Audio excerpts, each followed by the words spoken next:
और उन मूर्तियों को बना करके बाजार में बेचने के लिए ले गए।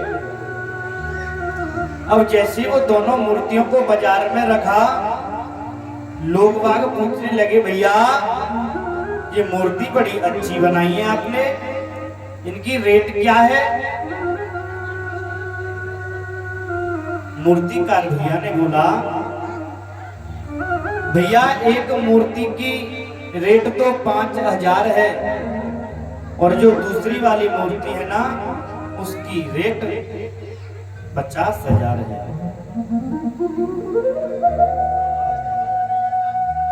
जो लेने वाले भैया थे मूर्ति को, उन्होंने कहा, भैया एक बात बताओ, मूर्ति का रंग एक है, मूर्ति का साज एक है, मूर्ति का रूप एक है, फिर इनमें इतना अंतर क्यों है?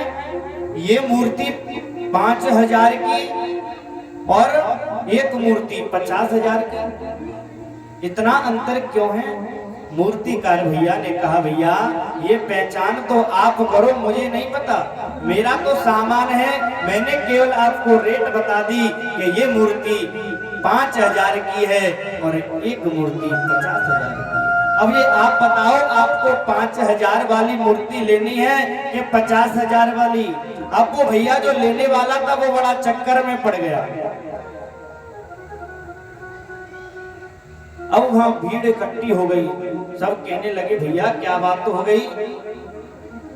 अरे भैया देखो, मूर्ति बराबर की है, एक रंग है, एक रूप है, पर पता नहीं ये रेट अलग अलग क्यों है? वहां से वो संत एक गुजर करके जा रहे थे। उन संत ने देखा कि ये भीड़ किस चीज की लगी है, मैं थोड़ा जाकर के तो देखूं। आज वो संत उस भीड़ में पहुंचे और उन्होंने पूछा कि क्या हुआ।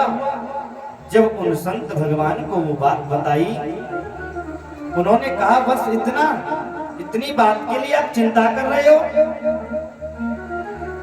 ध्यान से कथा में ध्यान दें, ये नहीं देखें एक दूसरे कौन आ रहा है कौन जा रहा है, वो तो देखो आते जाएंगे बैठते जाएंगे।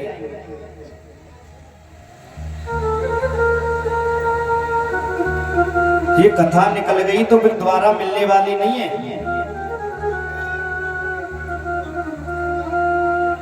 संत भगवान ने कहा, एक सूतली लेकर के आओ। क्या? सूतली। उन संत भगवान ने दोनों मूर्तियों को लिया और एक सूतली मंगाई।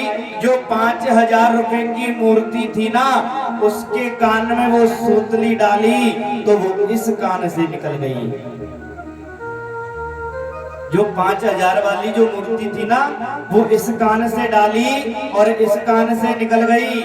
और जो 50,000 वाली मूर्ति थी महाराज, उसके कान में जैसे ही सूतली डाली, वो कंठ पे आकर के सीधे पेट में चली गई। कहने का तात्पर्य यही है मेरे प्यारे प्रभु प्रेमी जनों, हमें कथा को सुन करके इस कान से निकालना नहीं है, हमें इस कथा को सुन करके अपने जीवन में उतारना है। अब ये तो आप लोग तय करो कि आपको 5,000 वाला बनना है कि 50,000 वाला। कौन से बनोगे?